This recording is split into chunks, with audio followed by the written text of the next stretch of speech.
ओ मुझो जमालो जतन सा मुझो जमालो आ सिंध सा ये सिंधड़ी सुन लाल जी जे मेरो जो लाल लतीफ जो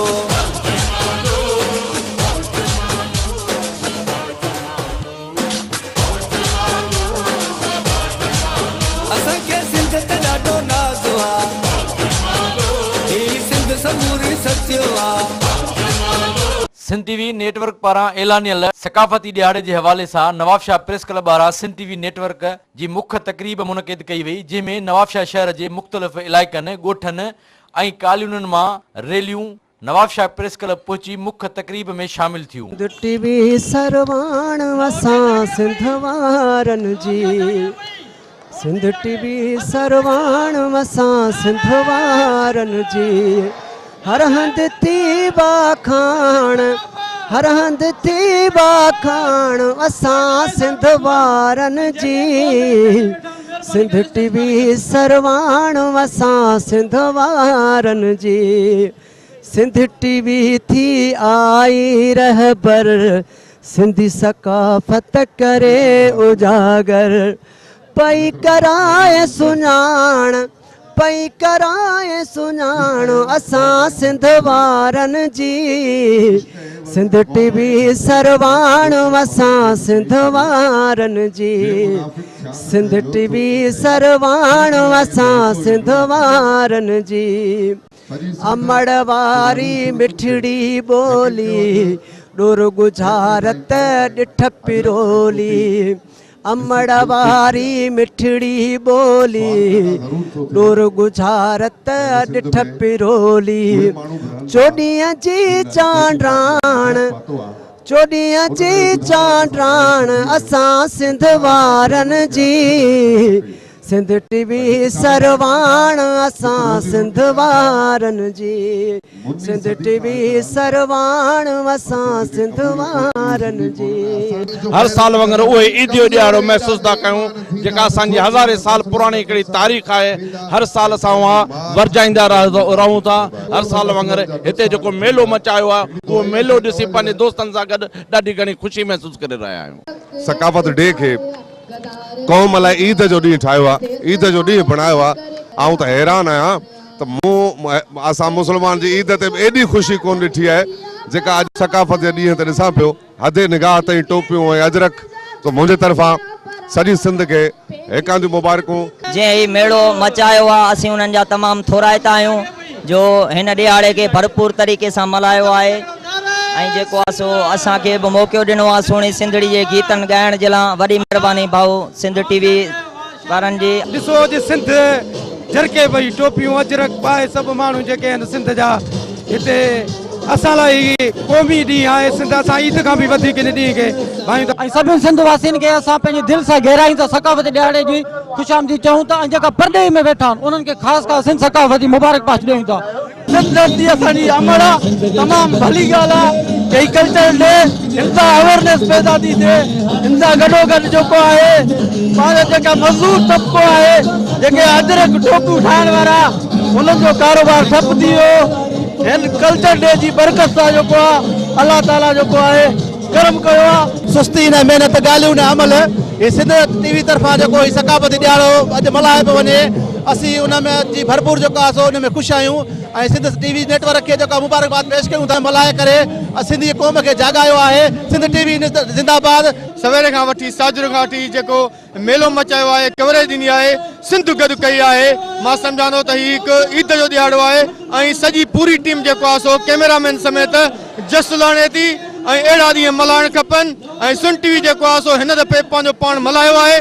सिंध टीवी मुबारक पेश कयूं था जेके आया आहिनि। हे जेको स्टेज शो लॻो आहे असांखे ॾाढी ख़ुशी थी आहे। सभु सिंधी असां इकट्ठे आहियूं ॾाढी ख़ुशी थी आहे असांखे। सॼी सिंध में सॼी संगत खे सॼी सभिनी दोस्तनि खे कल्चरल डे जे हवाले सां लख लख वाधायूं ॾियां थो। अॼु मां हिते प्रेस क्लब पहुची ॾिसां थो त अवाम हज़ारनि जे तादाद में न बल्कि लखनि जे तादाद में गली कूचनि में ॻोठनि में वाहन में वांगण में सभिनी में दोस्त जेके बि आहिनि सिंध जो पुरजोश बीठा आहिनि सभई हिते As you know that today is a culture day. The meaning of culture is the collectivity of the peoples. Now you can see there is a many peoples celebrate this day, and I am thankful to Sindh TV. जिंदाबाद सिंध सकाफत जिंदाबाद Sindh TV जिंदाबाद सिंध सकाफत जिंदाबाद। जॾहिं त तकरीब में सिंध जे मक़ामी रागिन पुनल टहलाणी, तुफेल भंबरे, रियाज़ चांडे, सैलानी फ़कीर ऐं ॿियनि क़ौमी गीत ॻाए तकरीब में शरीक माण्हुनि खे झूमाए छॾियो। मज़ाया फनकार असलम शाद, सनाउल्ला मस्ती ऐं ॿियनि मज़ाया खाका पेश करे माण्हुनि जी दिलि विंदराई। जॾहिं त सिंध जे अदीब फयाज़ चंद कलेरीअ ऐं सिंध जे मशहूर मज़ामती शाइर महर डिबाई क़ौमी गीत पेश करे वाह वाह कराए छॾी।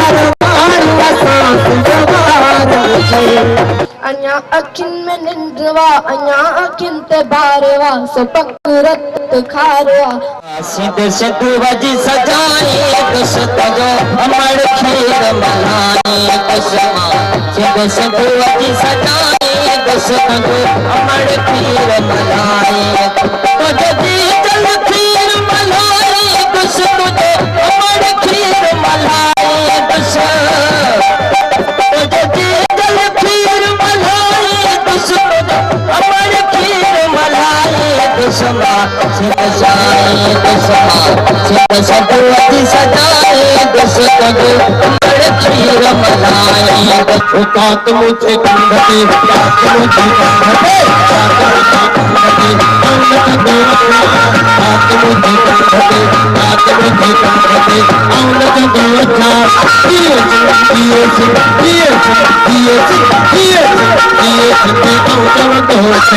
आप की दुनियादारी न जाओ आप की दुनियादारी न आप की दुनियादारी न जाओ असा जो इश्क है असा जो इश्क कभी और न जाओ सब मवाली है जिते सपासी गार किया यार बाबा मवाली साहब सब मवाली कोन हां हे अज असा जो सिंधी सकाफती जा पर तवा ही एतरो ठई छो आया हो अब भाइन के जो तो बोला तो जाड़े मुजी बदल चो दाड़ी बाड़ी लाराए सब हाथ में ठाठ करे वजा तो कोन कुछ बेती वजे एकड़ो नारो बोलो बोलो बोलो बोलो सखी सरदार कलंदर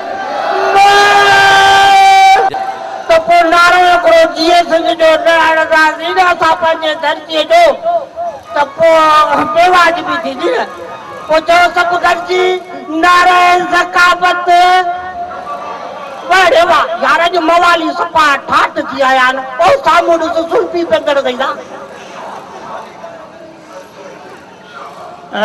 भाई साहब सबका पहले तो मुझी तरफा तवा के सलाम साईं तवा भला यो बुधायो तो पान के रहे भाऊ छो दुनिया सुनाने मवाली जे केर को तो सुनाने बा हाल से फिर दे सब चौदाल मवाली तो हो जाई भला ही यो बुधायो तो तवा ही नशो कदायो छो बा नशो छो कंदा सी हां ए केरो दुईगा भला ता नशो न था कयो यो बुधायो तो तवा के भला या आदत किए पई अरे केरी आदत तन चंपो जोड़ा है अरे मवाली आदत तो जाके किने मार हो गया सासु का मारू मवाली जाती तो जाती को बा हां मवाली मां उन्हें आदत की गल को तो कया तवा जो नशो था कयो उन्हें जी गल को कया हां ये गल कर नशो बाबा दुनिया करे दी के नशो सुल्पी जो के भंग जो के अचर टोपी जो नशो है न सब मवाली जो ॾिसो सभिनि जे लाइ ताड़ियूं त वॼायो बा मवाली सब ॻाल्हियूं पंहिंजी जॻह ते पर सब खां पहिरीं तव्हां पंहिंजो तारीफ़ करायो छो जो मां हिकु साफ़ी आहियां तव्हांजो इंटरव्यू हलाईंदुसि अरे बाद ते खिलो पूछो त मवाली जो तारीफ़ छा हूंदो आहे अरे ॿियो मुंहिंजो मतिलबु आहे तव्हांजो इसमें ग्रामी छा आहे ईअं चओ न इसमें ग्रामनि में तोरियूं कोन जेतिरो मिलंदो आहे पी वेंदा आहियूं हा वाली तव्हां इहो ॿुधायो त तव्हां भला शादी कई आहे? हाँ हाँ शादी कई है अबा शादी तो करण जो इरादो कोड़ो पर बाबे जोरी दाद गीचे में विझी छॾियो। हाँ बस छा कजे करणी पई। भला शादी मां को औलाद वग़ैरह बि आहे? हाँ हाँ औलाद आहे, ब पुटड़ा अथनि। हाँ उन्हनि खे मेखाने में दाख़िला वठी ॾिनी आहे। हिकिड़ो 4 नंबर सुल्फी में आहे, 7 नंबर कूंडे में आहे। अरे मवाली तरक्की जो दौर आहे, तरक्की कयो ऐं तव्हां वरी वञी मेखाननि में अलाए किथे उछलाई। अरे बा पढ़ाई का त इहो भलो आहे, रुलण पिलण अॼु कापी कल्चर मुंहिंजो छोकिरो ख़राब थी वञे ये उहे ई ॿार पढ़नि ई कोन था, रुगो कापीअ ते ज़ोर अथनि। माना त तव्हांजो हिकिड़ो ॿार बि पढ़ियल कोन्हे? अरे बाबा उते अदब इख़लाक़ ईमान सां मोला ॼाणे थो त मुंहिंजे पुटनि खे केरु न बचंबा पर 100 क्यारी वारा जूताड़ी वञे कंध कोन खणी ॾिसंदा। हाँ जंहिं तरिमजिम ग्रुप जे अयाज़ मंगणहार डीजी डांसर ग्रुप जे मेंबरनि पारां पिणु क़ौमी गीतनि ते रक़्स करे महफ़िल खे झुमाए छॾियो।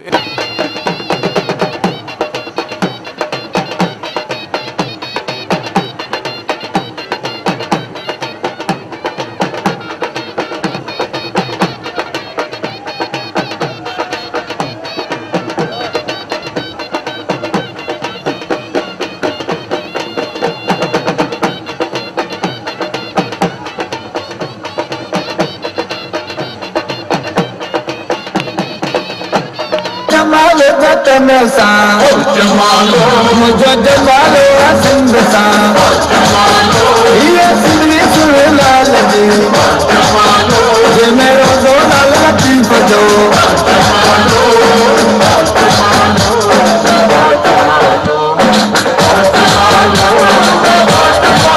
असांखे सिंध ते ॾाढो नाज़ आहे, सिंध समूरी सचो आहे।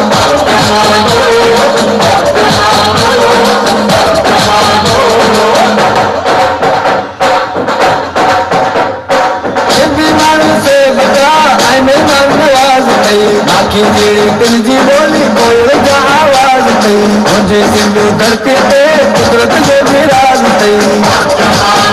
जिथे सावध कुड़त में सुहिणा माण्हू ॿिया बि हज़ार सिंधी माण्हू पधरा लखनि में सुहिणा माण्हू प्यारा माण्हू मोर थो टिले राणा मोर थो टिले राणा मोर थो टिले राणा मोर थो टिले राणा मोर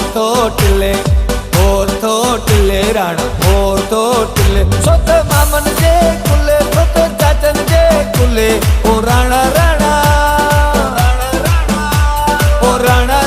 मोर भले थो टिले गुजर जो मोर थो टिले राणा मोर थो